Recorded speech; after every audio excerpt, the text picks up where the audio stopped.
मैं सुहानी सिंह, स्वागत है आपका आगाज टाइम में। और आज हम बात करने वाले हैं बिहार की राजनीति में एक बार फिर से हलचल है और इस बार इस हलचल का केंद्र में है लोक जनशक्ति पार्टी के अध्यक्ष चिराग पासवान।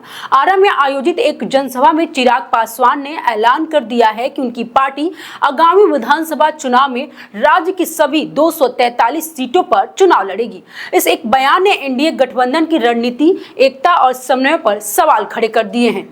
आरा में समर्थकों के बीच जोश से लबरेज चिराग पासवान ने कहा कि अब वक्त आ गया है कि बिहार को नई दिशा दी जाए और इसके लिए उनकी पार्टी हर सीट पर अपनी ताकत आजमाएगी। और ये घोषणा ऐसे समय में आई है जब राज्य में चुनावी तैयारियां अभी औपचारिक रूप से शुरू भी नहीं हुई है।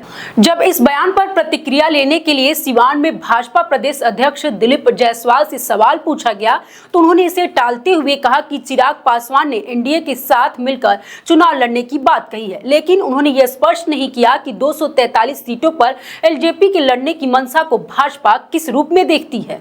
सबसे चौंकाने वाली प्रतिक्रिया आई जदयू के प्रदेश अध्यक्ष उमेश कुशवाहा की ओर से, जिन्होंने कहा कि उन्हें चिराग के इस बयान की जानकारी नहीं है और ये बयान सिर्फ अज्ञानता नहीं दर्शाता बल्कि ये भी संकेत देता है कि गठबंधन में संवाद की भारी कमी है। इस पूरे घटनाक्रम को समझने के लिए हमें 2020 के विधानसभा चुनाव की ओर लौटना होगा, जब चिराग पासवान ने यह भी रणनीति अपनाई कि एलजेपी ने उस वक्त एनडीए का हिस्सा होने का दावा करते हुए अकेले चुनाव लड़ा था। नतीजा यह हुआ कि जदयू 80 सीटों पर घटकर महज 43 सीटों पर सिमट गई थी। एलजेपी भले ही ज्यादा सीटें ना मिली हो, लेकिन उसने जदयू का बड़ा नुकसान पहुंचाया था। राजनीतिक विश्लेषकों का मानना है कि चिराग की मौजूदा रणनीति फिर से उसी प्रयोग की ओर इशारा कर रही है, यानी अकेले लड़ना, लेकिन एनडीए का नाम लेकर, जिससे वोटर भ्रम में रहे और नुकसान सीधे जदयू का हो।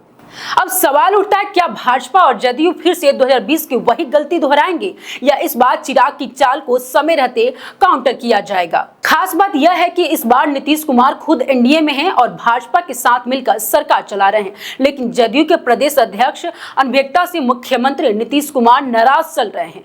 चर्चाएं यह भी है कि पार्टी के अंदर इस गैर जिम्मेदाराना रवैया को लेकर जल्द ही बड़ी कार्रवाई हो सकती है।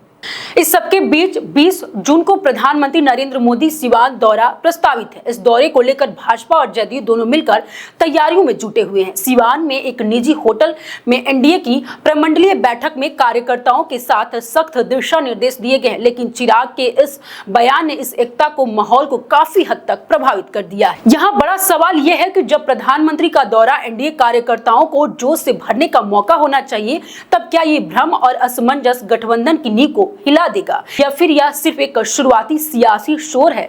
तो बिहार में आगामी विधानसभा चुनाव सिर्फ सत्ता की लड़ाई नहीं होगी, यह एनडीए के अंदर समन्वय, संवाद और सियासी चतुराई की भी एक बड़ी परीक्षा होगी।